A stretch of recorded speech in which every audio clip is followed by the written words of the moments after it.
We've all been there. You're excited, a bit nervous, and you're ready to build your model railroad empire. But it's easy for beginner model railroaders to fall into traps that completely stall their progress. Today, we're breaking down the top 7 pitfalls to avoid so you can get moving. And for you veteran modelers watching, drop a comment right now with the biggest trap you fell into when starting out. Let's help these newcomers out. Hey, this is Fran from the 5-Minute Modeler. I got into N-scale back in the 1980s when I was newly married, fresh out of college, and briefly without a job.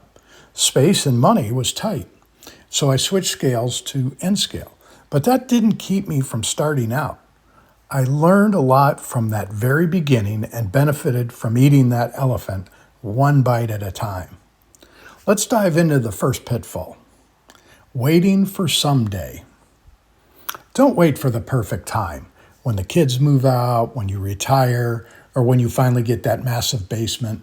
Don't let money or space define your hobby today. When I started out, I built structures out of cardboard and scrap materials I found laying around. Look closely. Some of those exact buildings are still on my layout today.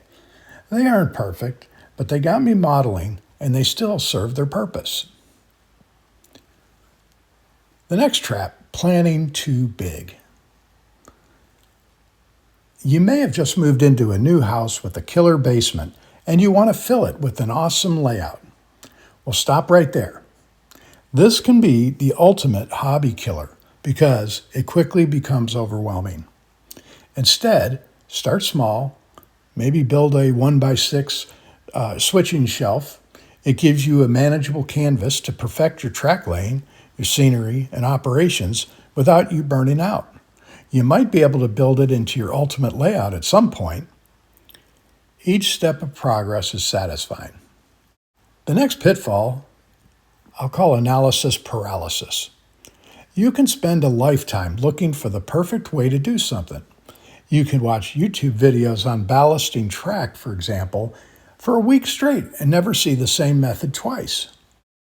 But in the time it takes to watch a couple of videos, you could have already glued down your first section. Watch 1 or 2, pick a method like a matte medium and water mix, and just try it. Hands-on experience beats scrolling every time. The next pitfall is buying without a plan. Walking into a hobby shop or browsing online can be dangerous. It's easy to get sucked into buying locomotives and cars just because they have a cool paint job. But without a plan, you end up with a hodgepodge that looks like a bunch of toy trains rather than a realistic railroad. For my layout, as an example, I have strict guardrails. I model the Grand Trunk Western in the early 1970s using a Michigan mainline geography. Because I made that decision, I only buy what fits that era. It saves money and creates a cohesive, believable world.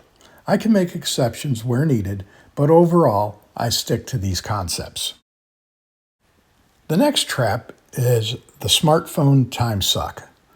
Our phones are incredible tools, but they are a massive hindrance to actually getting things done.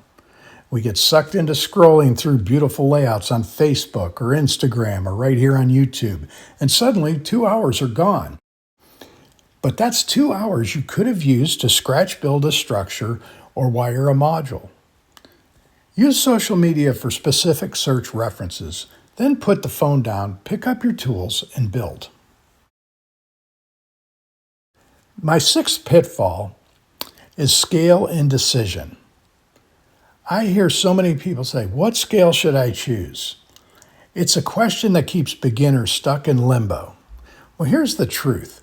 In today's market, every scale is fantastic. The detail and mechanical performance of modern trains, even down to N and even Z scale, are mind-blowing compared to what we had in the 80s.